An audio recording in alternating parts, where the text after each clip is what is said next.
제가 2주 전에 예수님께서 공생애를 시작하실 때 마귀가 기선제압용으로 예수님을 시험하였다는 이야기를 했습니다. 그런데 우리 예수님이 그것을 역이용하셔서 삶의 3원칙을 친히 보여주셨다고 했습니다. 오늘은 마귀가 한 이 첫 번째 시험을 조금 더 자세히 살펴보면서 마귀의 속셈이 무엇인가를 좀 더 여러분들에게 상기시켜 드리고자 합니다. 예수님께서 이 땅에 오셔서 30년간은 우리와 똑같이 한 가정의 아들로 형제로 사셨습니다. 그리고 때가 차서 이 땅의 구세주로서요 메시아의 사역을 시작하셨습니다. 그 시작이 바로 세례 요한에게 가서 물 세례를 받으신 것이라고 했습니다. 하나님의 아들이신 이 메시아 예수님이 세례 요한에게 가서 겸손하게 세례를 받으셨습니다. 세례 요한이 자기에게 오는 그 예수님을 보고 너무 당황했습니다. 그래서 마태복음 3장 14절에 보면 내가 당신에게 세례를 받아야 할 터인데 당신이 내게로 오시나이까? 라고 의아해하면서 몸둘 바를 몰라 했습니다. 그래도 우리 예수님은 이렇게 하는 게 맞다고 합당하다고 하시면서 겸손히 세례 요한에게 침례를 완전히 물에 들어갔다 나오는 침례를 받으셨습니다.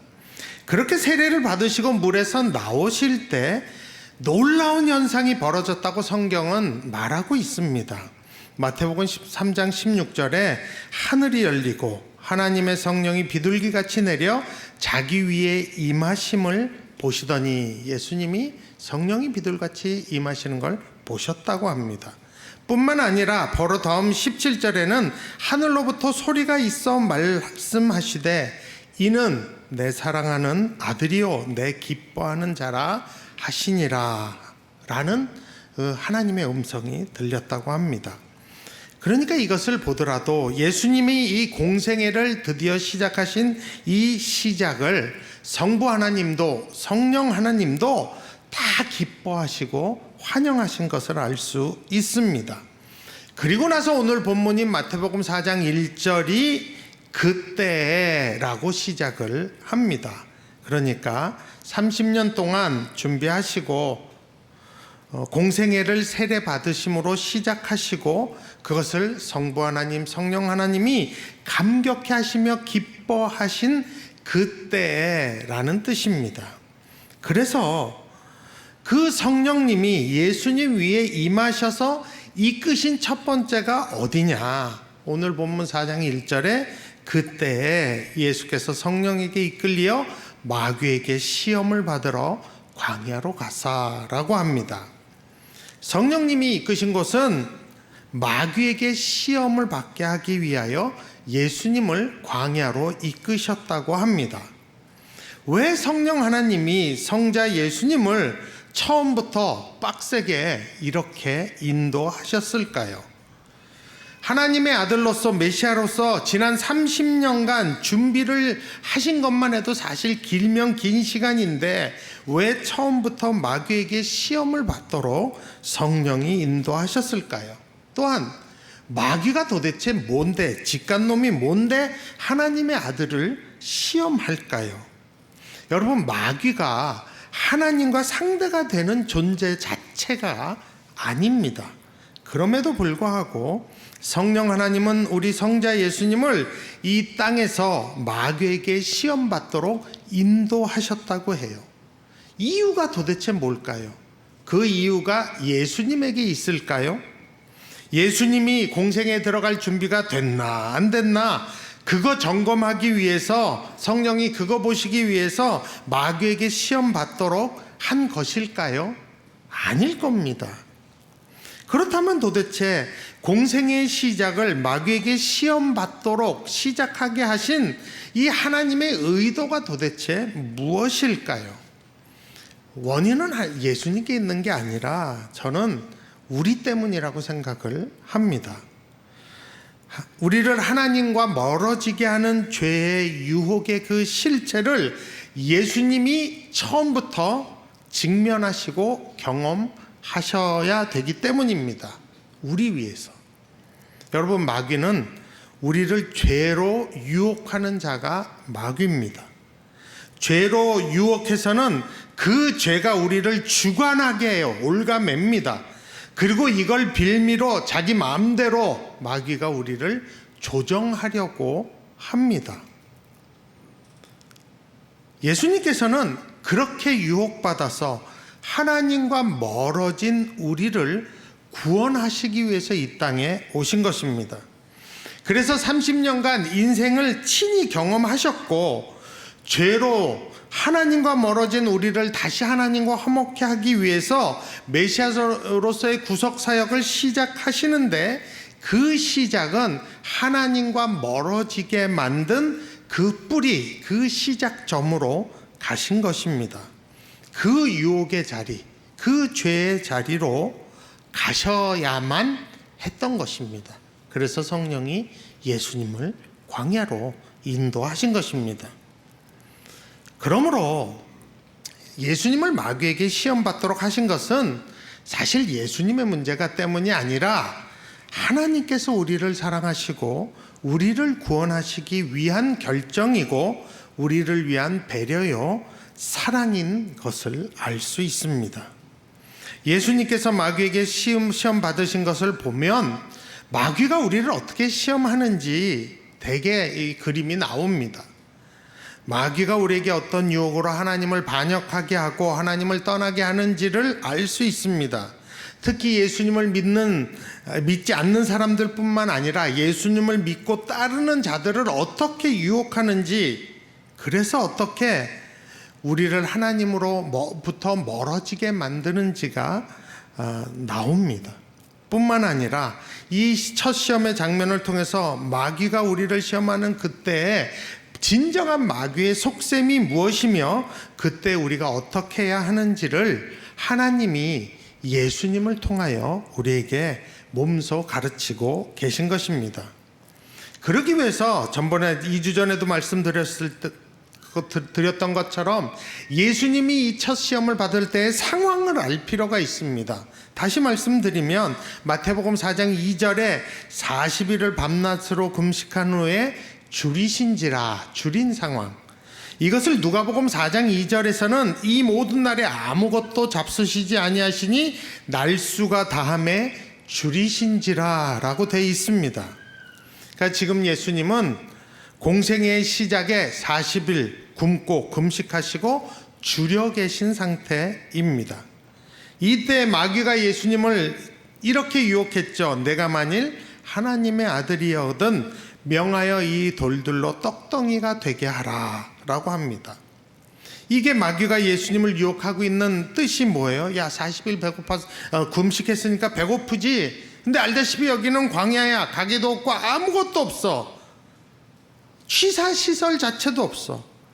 근데 너 40일 굶었는데 지금이라도 뭐 안 먹으면 너 죽을지 몰라. 네가 살아야 앞으로 누군가를 구원하든지 말든지 할 거 아니냐.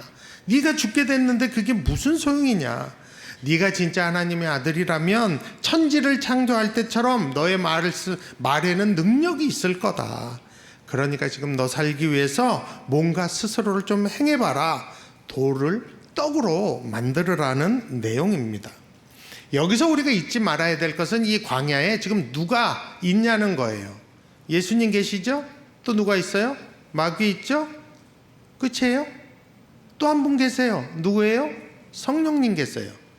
세 분이 계시다는 걸 잊어서는 안 됩니다.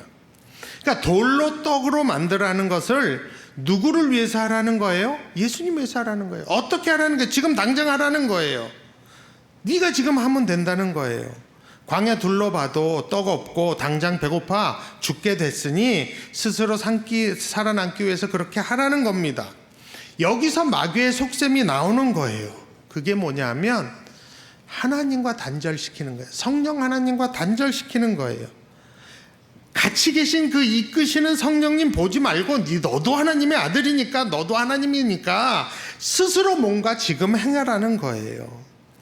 지금 너를 인도하고 동행하고 계신 그 성령님을 제껴라. 그리고 네 본능이 이끄는 대로 배고프니까 먹어야지. 그러니까 없으니까 만들어야지 하라는 것입니다. 그러니까 묻지도 말고 따지지도 말고 누가와 상의할 필요도 없고 당장 너가 죽게 됐으니까 돌을 떡으로 만들라는 거예요.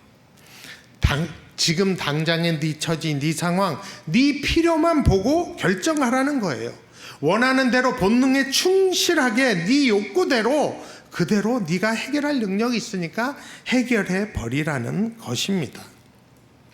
이것이 사단의 유혹이요 시험임을 우리는 잊어서는 안 됩니다. 공생의 첫 시작부터 예수님과 하나님을 이간질시켜서 단절시키려는 마귀의 속셈이 그 안에 있다는 것을 절대 잊어서는 안 됩니다. 여러분, 우리가 살면서도 이 문제는 목사인 저뿐만 아니라 여러분 모두에게도 심각한 유혹임이 이미 사실입니다. 주님을 주인으로 모시겠다고 하나님을 주라고 부르면서 우리가 살겠다고 그렇게 다짐하고 찬송하지만 살다 보면 어느 땐가는 미래에 대한 걱정과 근심 또 참 주체할 수 없는 어떤 충동과 욕구들이 막 일어나서 막 안 하면 죽을 것 같을 때가 있습니다. 여러분 있죠? 저도 있어요. 여러분이라고 없겠어요? 그래서 하나님을 좀 생각하고 하나님께 묻고 하나님을 의지하기 전에 그냥 나라도 뭔가 당장 해야 될 것 같은 상황이 우리에게 있습니다. 그렇지 않으면 망할 것 같고 죽을 것 같고 비참해질 것 같은 그런 생각이 들 때가 있어요. 없다는 사람 아무도 없으실 거예요. 그러면서 야, 이래서 내가 먹고 살겠나? 과연 내가 행복한 삶을 살 것인가? 그런 환멸과 조바심이 가득할 때가 있습니다. 아직껏 나도 좀 즐기고 살면 어때? 내가 행복해야지, 내가 즐거워야지 하는 생각이 스물스물 들 때가 있습니다. 그래서 잠시 하나님 좀 안 보고 싶고 하나님 제끼고 싶고 하나님의 법과 뜻과 식은 조금 있다가 어차피 회개할 거니까 이렇게 하고 싶을 때가 있는 것입니다. 마귀는 지금 예수님이 줄이고 계신 이때에 네가 하나님의 아들이면 능히 돌이 떡으로 만들 능력이 있으니 그렇게 하고 싶은 거 하라면서 어떻게든 동행하시는 성령님 눈치 안 보도록 그 성령 하나님과 분리시키려고 하는 것입니다. 이때 예수님의 대답이 우리가 잘 아는 마태복음 4장 4절이죠. 예수께서 대답하여 이르시되 기록되었으되 사람이 떡으로만 살 것이 아니요 하나님의 입으로부터 나오는 모든 말씀으로 살 것이라. 이렇게 말씀이 적혀 있으니까 우리는 사실 좀 너무 거룩해 보여요. 부담스러워 보여요. 그죠? 솔직히 신명기 8장 3절 말씀 갖다 도대로 인용하신 건데 우리가 이 말씀에 대해서 좀 부담스럽습니다. 그냥 우리의 생존과 관련되어 죽을 것 같은 위기감을 마귀가 주고 하나님과 우리를 갈라놓으려고 유혹하는 마귀의 시험에 대해서 이렇게 대답하신 게 이게 뭔지 나랑 좀 어울리지 않는 듯한 느낌이 들 때가 있어요. 이 시험에 대한 예수님의 대답은 간단하죠. 사람이 떡으로만 살 것이 아니요 하나님의 입으로 나오는 모든 말씀으로 살 것이라. 근데 이게 이렇게 얘기하니까 조금 진짜 성경 같아서 우리가 그렇지 이 뜻은 그냥 간단한 거예요. 내가 지금 돌로 떡 안 만들어도 나 지금 안 죽어 라는 뜻입니다. 그럴 필요 없어, 나 안 죽어 라는 뜻이에요. 예수님에게 더 중요한 건 배고프다고 돌로 떡을 만드는 게 아니라 하나님의 입으로부터 나오는 그 말씀이 더 중요하다는 것이에요. 예수님과 하나님과의 관계가 지금 너랑 나만 있는 거 아니고 성령도 계신데 이 성령님과 하나님과의 관계가 더 중요하다는 의미이고 하나님의 입에서 나오는 모든 말씀이 예수님의 생명의 근원이 된다는 뜻입니다. 네가 그따위로 나를 유혹해도 나는 하나님이 말씀하시기 전엔 아무것도 안 할 거야 라는 뜻입니다. 여러분, 이것은 떡이 중요하지 않다는 게 아니에요. 사람이 먹지 않고도 기도만 하면 살 수 있다는 뜻 절대로 아닙니다. 지금 예수님께 가장 중요한 것은 하나님과의 연합, 하나님과의 관계가 더 중요하다는 뜻입니다. 그런데 제가 여기서 조금 더 보고 싶은 게 뭐냐 하면 예수님이 이렇게 대답하셨을 때 마귀가 어떻게 반응했는가 이에요. 예수님이 그렇게 딱 대답하시니까 마귀의 반응이 5절에 이렇게 나옵니다. 이에 마귀가 예수를 거룩한 성으로 데려다가 성전 꼭대기에 세우고 이에요. 이게 뭐냐면 예수님의 대답 그 한마디에 마귀의 모든 작전은 끝났다. 다음 단계로 넘어간 겁니다. 완전히. 여러분 이거 좀 이상하지 않으십니까? 전 좀 이상해요. 누군가를 유혹할 때는 좀 집요해야 돼요. 그죠? 꼬리에 꼬리를 좀 물어야 돼요. 꽤 오래전 일이지만 제가 아주 다이어트에 미쳤을 때가 있었습니다. 그걸 기억하는 분이 많지는 않습니다. 숭의교회 시절이기 때문에. 한 주 한 주 말라가는 저를 보면서 막 경이스러워하던 때가 높은 데 푸른 교회 탄생 전에 있었어요. 제가 아주 다이어트에 미쳐갖고 그랬을 때가 있습니다. 뭐 한 25kg인가를 뺐으니까요. 네.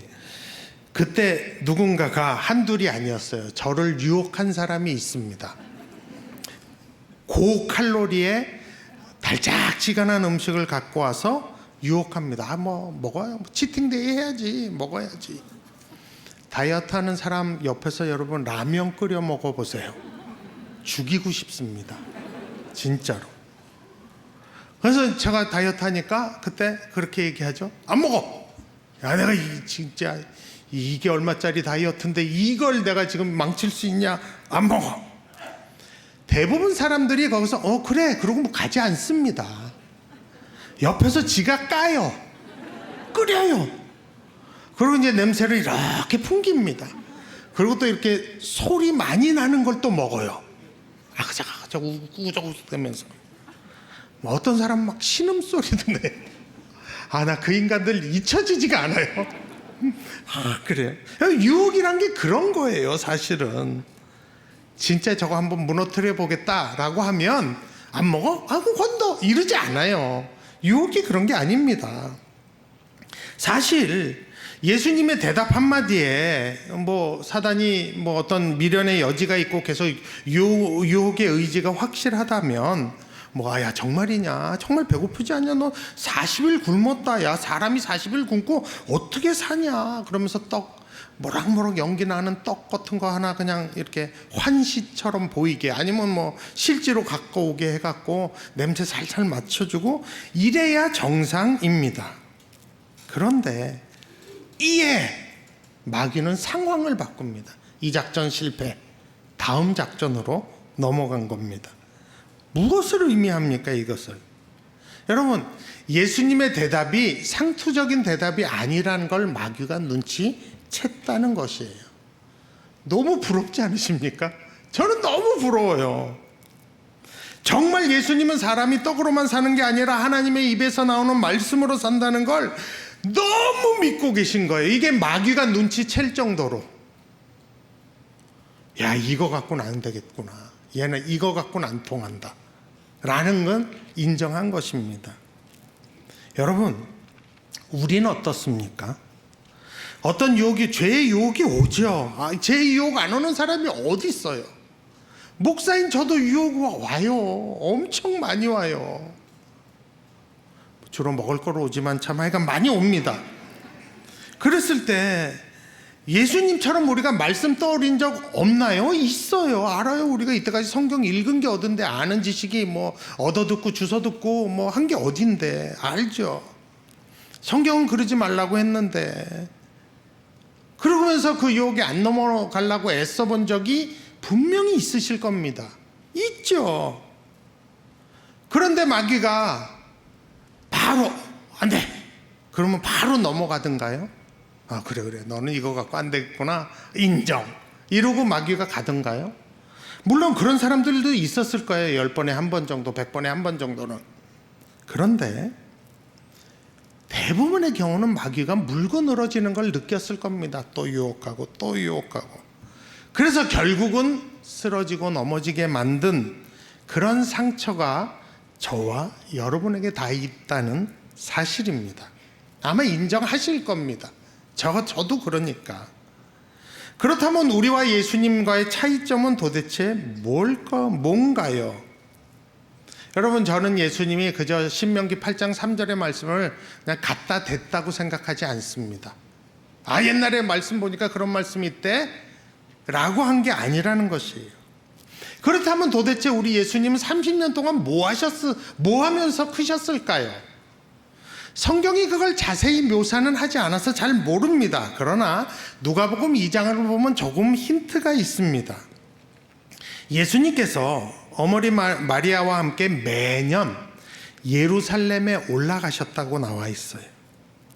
여러분, 이것은 유대인 부모가 자녀들을 말씀으로 경건하게 율법을 지키게 하기 위해서 하는 행동들입니다. 천사한테 들은 말도 있으니 마리아가 신경 썼겠죠. 예수님께서 어려서부터 성전에 가면 뭘 하셨는가? 율법을 듣고 토론하는 걸 즐기셨다고 성경에 나와 있어요. 우리가 이지용 목사한테 배웠죠. 어린아이들 태어나면 4세부터 12세까지 토라를 암기시켜요. 우리로 말하면 주기도문, 사도신경, 십계명 이런 거 다 암기시키고, 진짜 경건한 가정은 모세오경을 통째로 암송시킨다고 우리가 배웠잖아요. 우리 부모는 그런 적이 없기 때문에 우리는 인정이 안 되지만 유대인들은 그렇게 한다고 우리가 들었잖아요. 그리고 사실 주전 270년경에 히브리어 성경이 이미 헬라어 성경으로 다 번역이 돼 있어요. 그래서 전 세계 회당에서 구약 성경을 볼 수 있는, 접할 수 있는 때였습니다. 그렇기 때문에 예수님께서도 어려서부터 하나님의 말씀을 부지런히 읽고 묵상하고 암송했던 것으로 우리가 알 수 있습니다. 그러니까 30세 때까지 예수님은 모든 인생의 여러 가지 고뇌와 문제들을 말씀 속에서 해답을 찾으려고 하셨다는 걸 우리가 알 수 있습니다. 성경을 읽으며 회당에 가서 성경을 들으며 하나님의 입에서 나오는 모든 말씀이 사실이며 실제 인생의 대답이라는 사실을 30년 동안 체험했다는 것입니다. 여러분, 하나님의 아들이니까 예수님이 어느 날 성경 다 외워지더라? 아닙니다. 그러면 인간 아니에요. 절대로 예수님도 성경을 읽고 공부하셨기 때문에 아시는 겁니다. 사람이 떡으로만 살지 않고 하나님의 입에서 나오는 말씀으로 산다는 것을 예수님은 30년 동안 체험하신 것입니다. 모세오경에 나오는 출애굽 사건의 모든 기사들을 다 알고 계시며 어쩌면 외우고 계시면서 하나님이 어떤 분인가를 만난 것이에요. 이스라엘 백성 아무도 광야에서, 자기가 지금 시험받고 있는 똑같은 광야에서 굶어 죽지 않았다는 사실을 예수님은 말씀을 통해서 이미 알고 계셨습니다. 그래서 하나님이 명하시지도 않았는데 내가 돌을 명하여 떡을 만들 필요가 없다는 걸 이미 알고 계신 것입니다. 그걸 이미 알고 믿고 있기 때문에 그 대답 한마디에 마귀가 눈치를 챈 거예요. 진짜 믿고 있구나. 진짜 알고 있구나. 이거 갖고는 틈이 없구나. 여러분, 예수님도 평소부터 늘 하나님의 말씀을 읽고 말씀을 통해서 인생의 답들을 찾고 또 하나님이 어떤 분이신가를 훈련한 분이십니다. 그저 떡 생각난다고 신명기 말씀 툭 던진 것이 아니라 신명기의 말씀이 내 삶 속에, 예수님의 삶 속에, 마음 속에 살아있고 그게 내 가치관이 된 것입니다. 그리고 정말 사람은 떡으로만 살지 않고 우리 하나님이 광야에서 나 죽이실 리가, 굶어 죽이실 리가 없다는 걸 알고 믿고 계셨던 것입니다. 더 중요한 건 그 하나님과의 관계가 더 중요하다는 것을 알고 계신 것입니다.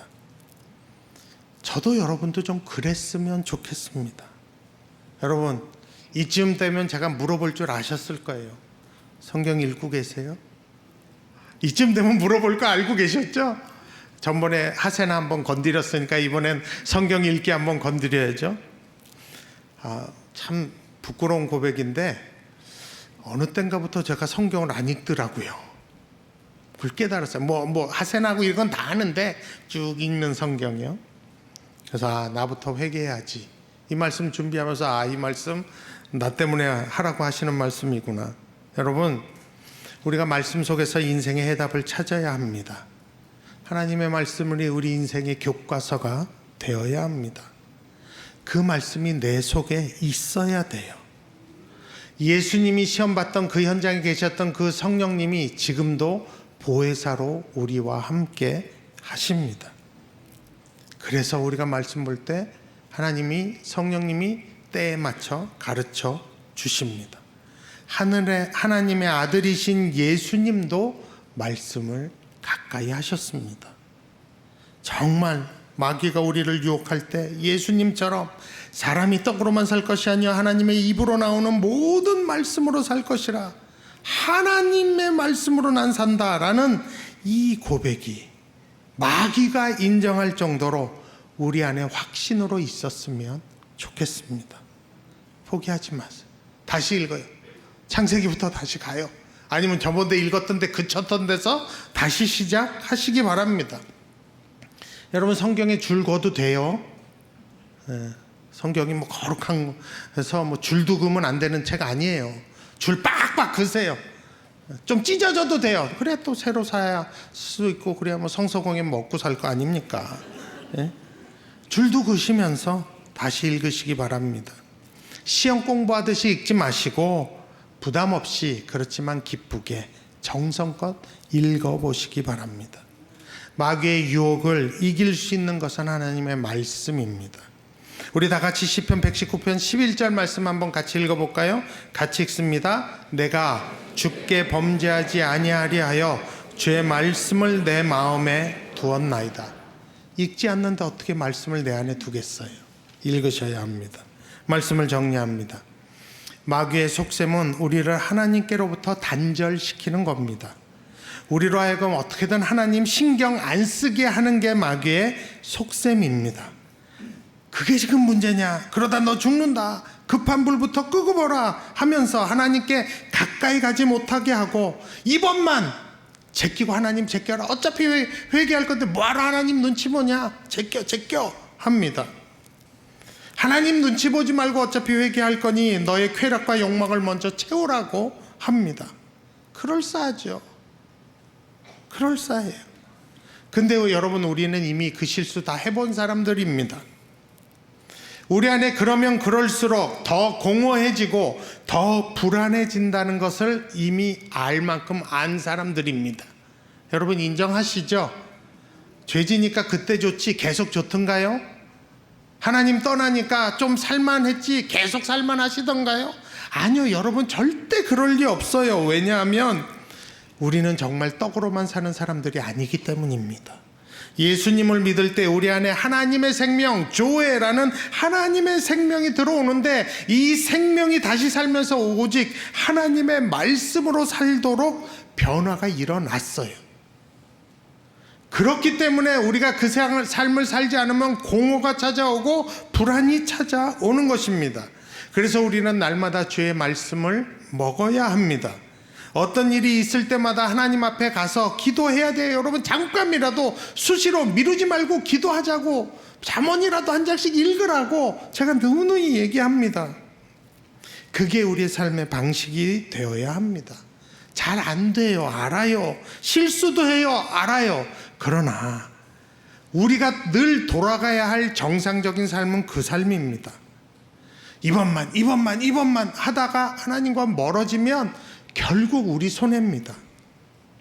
마귀의 속셈은 늘 뻔합니다. 어떻게든 우리를 하나님과 떨어뜨려 놓는 게 마귀의 속셈입니다. 우리가 역이용할 필요 있어요. 실수했으니까, 내가 죄를 졌으니까 하나님과 멀어질 게 아니라, 그러니까 회개하고 악착같이 돌아가야 됩니다. 쓰러져도 십자가 앞에 쓰러지면 산다니까요. 작은 일부터 기도하는 습관, 하나님의 말씀을 가까이 하는 습관을 더 들여야 됩니다. 그러면 우리 안에 생명이 넘치고 불안과 공허감이 사라지기 시작할 것입니다. 밥을 먹듯이 하나님의 말씀을 꼭 드시는 저와 여러분이 되시길 바랍니다.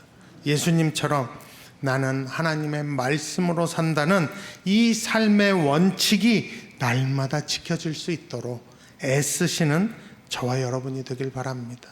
그러면 마귀가 어느 날 인정할 거야. 야, 얘는 이거 갖고 안 된다. 얘는 진짜 말씀 믿는 애다. 이거 갖고 안 돼. 그렇게 한번 인정받아보는 저와 여러분 됐으면 좋겠습니다. 이번 한 주 성경 다시 읽으시고, 하세나 조회수가 또 떨어졌어요. 하세나 다시 하시고 다시 기도하시기 바랍니다. 우리 목사님들이 그 하세나 촬영한다고 정말 정성껏 준비해서 다 녹화하는 거예요. 다시 시작하시기 바랍니다. 마귀의 속삼에 놀아나지 않고 하나님과 좀 더 가까워지는 이번 한 주 되기를 축복합니다. 제가 한번 기도하겠습니다. 하나님, 예수님의 말씀 한마디에 마귀도 인정하고 전략을 바꾼 것을 봅니다. 마귀의 속셈은 뻔합니다. 어떻게든 우리를 하나님과 떨어지게, 멀어지게 만드는 겁니다. 그 속셈에 놀아나지 않고, 그렇기 때문에 더 하나님과 가까이 붙어 있는 우리들 되게 하시고, 말씀을 읽고 묵상하고 하세나 하는 우리들 되게 해 주옵소서. 이번 한 주 하나님과 조금 더 가까워질 수 있는 그 복 내려 주옵소서. 예수님 이름으로 기도합니다.